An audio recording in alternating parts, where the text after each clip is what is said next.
Warning, this episode contains adult language, mature situations, superhero-related discussion, several spoilers, deep character analysis, our own personal opinions, and lots of speculation. Listener discretion is advised. Hello and welcome to Zan's Extraordinary Superhero Examination. I'm your host, Zan, saying konnichiwa, aloha, buongiorno, what's up? Hey, it's Gretta. And we hope that you're doing well. We hope you're excited. And I'm really excited for this episode of this wonderful podcast that's brought to you by www.spiraken.com. Some podcasts and reviews about connecting enhanced narratives, where every episode we'll talk about one or two geeky topics and tell you the pros and cons about it. And where can they find that podcast again? www.spiraken.com. We're also on Facebook, Instagram, Spotify, YouTube, Stitcher, and various other social media sites. And so with that in mind, let's actually get to this very special episode because we're talking about the finale and overarching plot of one of the newest and greatest TV shows in the Marvel Cinematic Universe. And what are we talking about? Wandavision, Wandavision. Actually, there was no Wandavision theme song in this episode, except the generic ending credits. We're talking about the last episode of Wandavision, which is called the series finale, again directed by Matt Shakman, and came out March 5th, 2021. And it has been an insane ride we've been on. Yeah. With everything going on and all the craziness, more importantly than that, all the expectations we had, which, how many of them were thrown out the window? Most of them. Most of them, especially with all the things that had happened in this. And if you want to hear about our reviews of the other episodes in this season, you can check out our Television Tuesday series. We have various episodes where we talked about WandaVision. It was the last 8 weeks we talked about it. And let's actually get to it because this has been crazy. And I know a lot of you have been waiting for us to talk about the series finale. And what happened is that officially, Agatha has been revealed to be the main villain of the entire series, which kind of makes no sense because it doesn't seem like she's really the villain. It was Agatha all along. But was it really Agatha? Totally. I don't think it was. I think that she was just trying to take her own thought. Well, we'll get to that in a moment. But so she's ready to take all of Wanda's chaos magic because her ability is apparently to absorb the magic of other magic users. Meanwhile, the White Vision has shown up, and it gets pretty bad because he is there to kill Wanda, and then her, we'll call it the Hex Vision, shows up to fight the evil White Vision, and they're fighting. Meanwhile, Agatha is trying to get Wanda to give her her powers by eventually turning off the magic through half the people, and it's really disturbing seeing some of the people, like seeing Dottie with her real name saying, listen, I have a daughter. She could be your boy's friend, or she could be the bully. Just let me hold her. Let her out of her room. And it's kind of heartbreaking because these people are all freaking out because they're like, we dream your pain. Let me call my mom. They want to be free from her. And she thinks, oh, you guys are fine. It's like, no, she's pushing all of her feelings on them. And unlike Monica, who was able to realize she's hurting, they're just like, no, you're hurting us by giving us your grief. And it's leading to a lot of stress there. Meanwhile, Hayward and Sword are going to enter into the Hex because Wanda decides to open the barrier, which she does to let everybody out. But then we see the truth, which we kind of figured all along, that the minute the barrier starts going down, the boys and Vision are going to die. So the big question, does she give up the Hex and get rid of her life, or does she keep people trapped there? And then we have Sword and Hayward coming in to, quote-unquote, solve the situation. Really, they're just trying to get the real Vision out there, and they're going to introduce, oh, she brought the Vision to life, and he saved the day. He's ours now. Jing. Such a dick. Right? Yeah. And then Monica is currently being held captive by, quote-unquote, fake Pietro, who we find out is not actually Pietro at all. He's just a actor who has, what is his name? Fake Pietro. Well, yes, but also his name, according to his headshot, is Ralph Boner. Yeah. All this for a Dick Boner. If Boner you didn't catch joke. it, Dick Boner. No, Ralph Boner. Sorry. So it's a big joke for a boner joke, which was kind of dumb. But she beats him up, and then you see her powers, which she's officially Spectrum or Photon or whatever we're going to call her. She is now a hero. And she helps the twins stop the sword, people who they're fighting. Meanwhile, Vision is fighting Vision. Agatha is fighting Wanda. And Vision actually, even though they're even, it's actually a really cool fight, I gotta say. The ending where Vision's able to talk Vision down by just using a logical thought is pretty cool. It's the ship of Theseus theory, where if you have a ship from the past and you start breaking it apart, replacing the pieces, is it still the same ship? And if not, what about the pieces of wood? And are they both? Are they not? It's kind of tragic because he ends up unlocking Vision's memory, the body of Vision, but it's not Vision. It's like if you suddenly had a bunch of memories that weren't yours, but they feel like yours. What do? Are you that person? Who knows? That's the conundrum. And it's kind of sad to see that, but Vision admits that he's Vision. He's more human, but he flies away. We don't know what's going to happen there. He may come back, he may not. Then we have Wanda fighting and losing to Agatha, but then Wanda does a trick that Agatha didn't expect. Because Agatha, last episode, trapped her using runes, and so she uses the runes to trap Agatha. And we see her... Because she learned. Yeah. And we see her become the Scarlet Witch in an amazing sequence. We finally see her in her traditional costume. And more importantly than that, we see that her headgear, which it's like, oh, it's a dumb little headgear. It's actually a crown that's formed with magic. Right. It's a big deal. Which is cool. And she just beats Agatha. And then just to screw with Agatha, because at the end, Agatha's like, you beat me. So now what? Are you going to kill me? You going to put me in a prison? She's like, no. I'm going to put you in the role you chose. That's fair. And she's like, no, that's cruel. And so now she's the nosy neighbor who doesn't have a home. Kind of sad.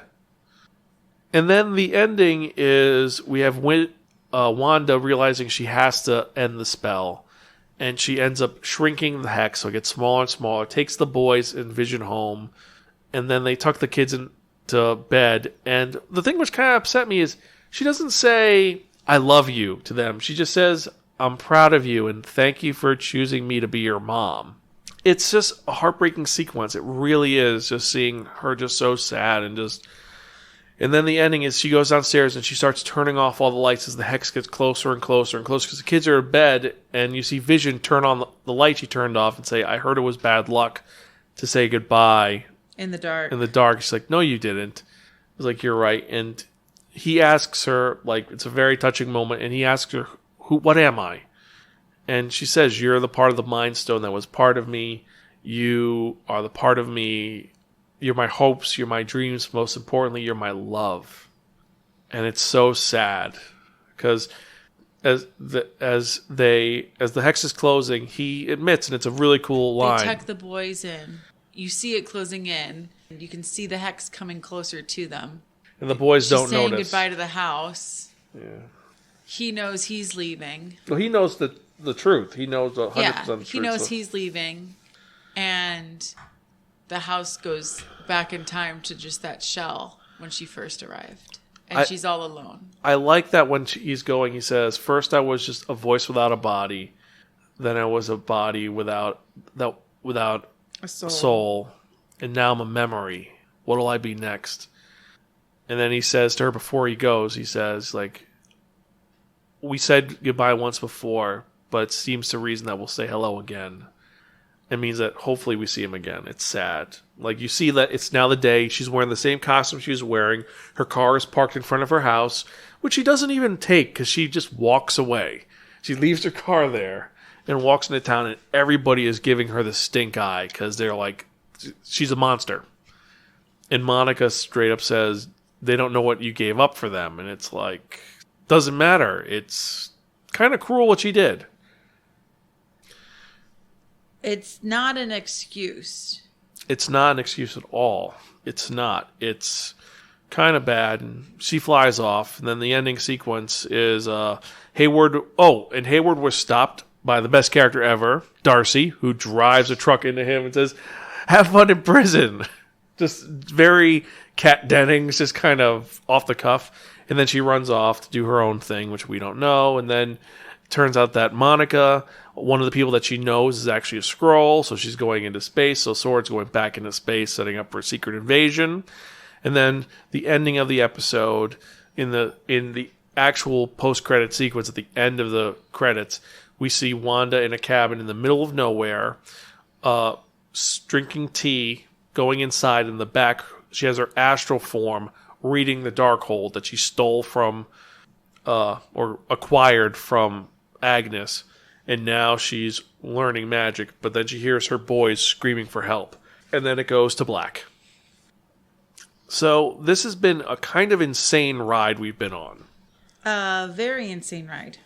Now, compared to the rest of the season, I will say that the series finale let me down on two fronts. One, the Pietro thing really upset me. Because it's like, you did all this for a boner joke? Come on. That upset me, and then I felt like there could have been a little bit more to be done with I'd rather have had some other things happen instead of just Hayward and Monica, the scroll sequence, because let's be honest, that also leads to Captain Marvel 2, and I really don't want to deal with Captain Marvel 2, so yeah. Besides that, it's a great episode. All the rest was great. As I said in the last review, this is Elizabeth Olsen's best work. Yes, 100%. In the MCU. We understand Wanda, and Wanda is now the Scarlet Witch, and you see why she's so OP. And so overpowered. It's so sad. I want her to have a win. I want her to have her family. She was also a monster, though. You have to admit, she kidnapped a bunch of people and made them live her fantasy. She didn't know what she was doing at first. She didn't, but then she figured it out, and then she didn't want to believe it. Yeah. But what's her name? Agnes. Proton. Monica. Monica knew it was from grief. She was hurting.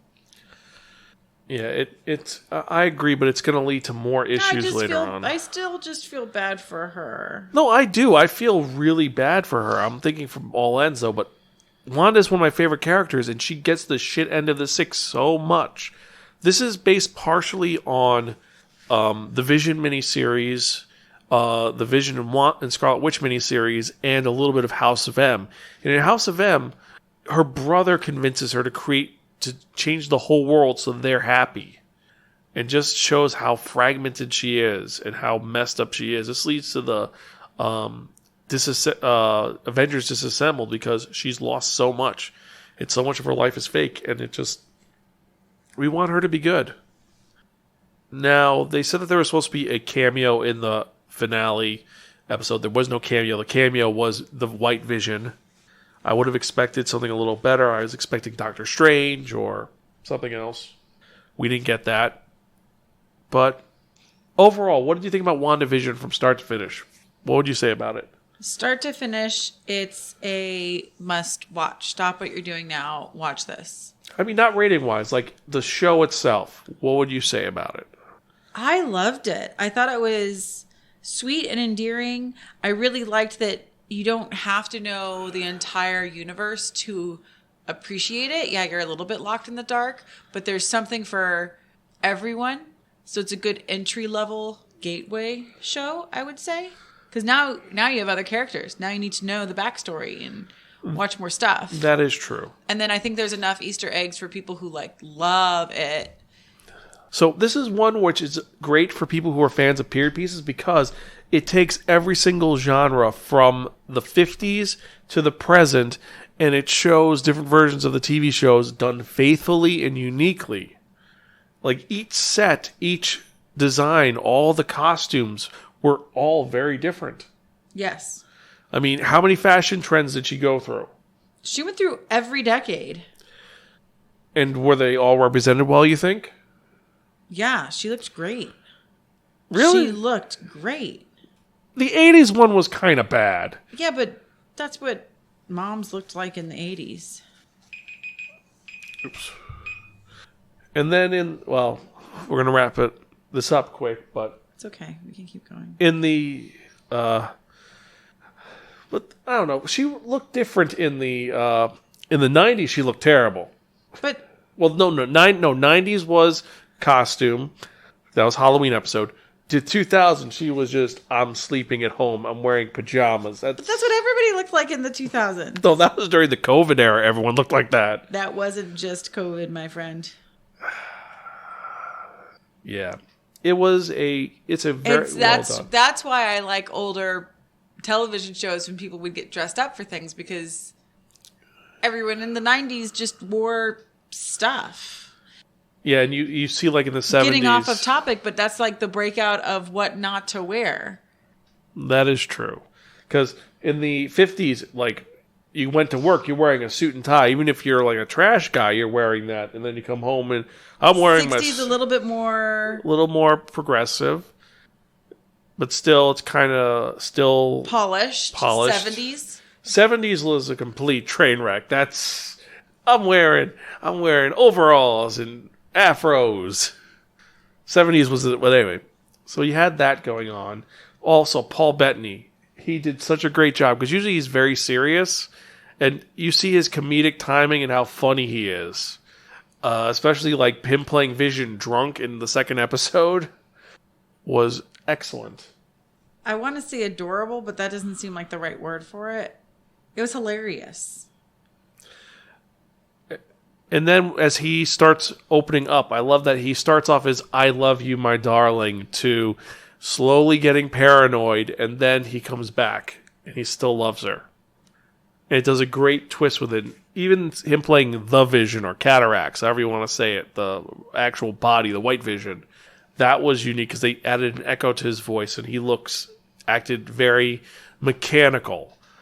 And very like, at first he's like, Wanda touches her face, then he tries to crush her skull. It's like he could have done other things. He could have phased through her heart and ripped it out. Nope. The standout performance, definitely, let's just be honest, it was Catherine Hayne. Catherine Hayne, I mean, a lot of people are like, yeah, she's Agatha Harkness. We knew that, but her starting as the nosy neighbor and then the twist was well done.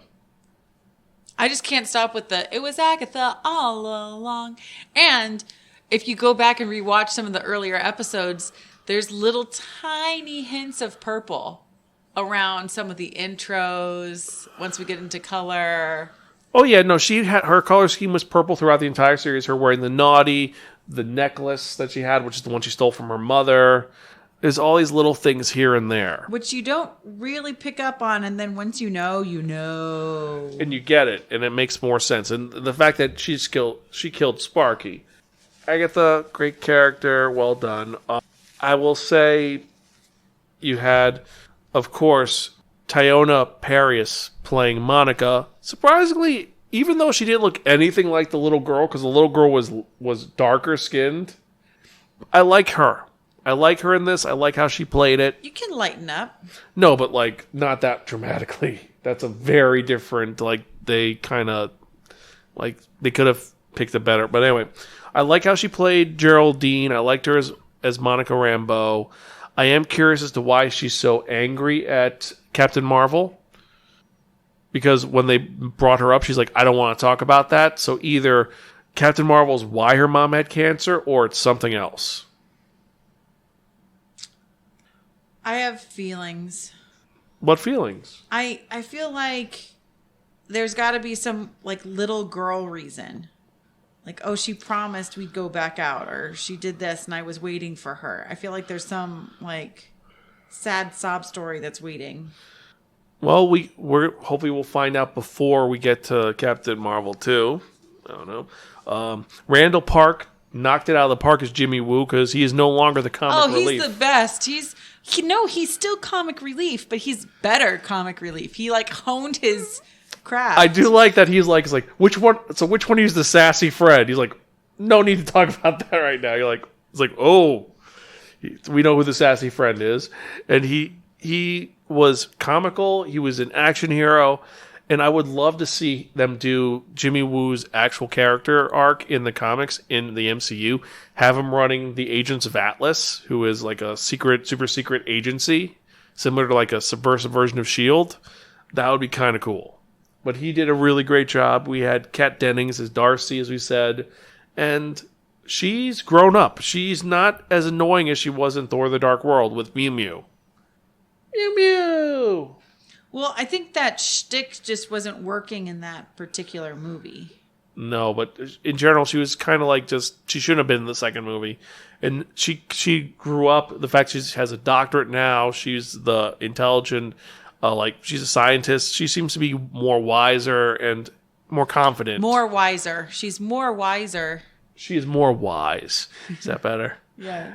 And she's the boss, which she never was in the other movies, I think. No, but she's still, what I like is she's still not the boss. She's just like, yeah, I know what I'm doing. Okay, you don't want to take me credibly? I'll wait. Okay, who's now going to give me the TV that I need?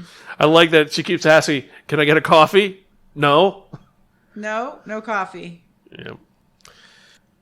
Evan Peters, that was a whole tease. We talked about that. That was just sad. That was so sad. Made me mad. That was such BS. It really was. The actor who played Haywood did a great job. Josh Stamberg. Just so angering. He plays such a jerk. Like, I could see him in other movies as like, I'm the boss who's mean, or I'm the boyfriend who's cheating on you secretly. But you don't know. But you know. Right? Yeah. I mean, what else has he done? Has he ever played like a straight up protag? Or is he always a... Oh, he was the protagonist in Law and Order and CSI Miami. And Lie to Me. I didn't... And... Oh, he was in Kate and Leopold as Bob. So he's got a lot of like secondary roles. He's also one of the people from Sex and the City, but as a 20-something guy. So yeah. Overall, a great ensemble cast, well done, and it actually made us watching the MCU really happy. It's a shame that we have to wait so long for the sequel. Yeah. Because if things had gone to plan, in 2 months, we would be watching Doctor Strange 2 instead of waiting a year. But next week, we have the greatest, or two of the best MCU characters still around, fighting over a metal disc. Falcon and Winter Soldier. Yay! More importantly than that, finally, we're going to get a proper Baron Zemo with the purple mask. Which is what I'm happy about, because it's Baron Zemo. There is going to be supposedly a whole thing with they need a real Captain America, they're bringing in U.S. Agent and all that, but we can talk about that another time. Thank you guys for listening. That's our thoughts on this. If you have any questions or comments about WandaVision, let us know. You can email me personally at zanspiraken.com or comment to us at Spiraken. As usual, I'm Zan. I'm Greta. We're Gonzville. Catch you guys next time, and keep watching cool TV shows and reading comics. See you later. Bye.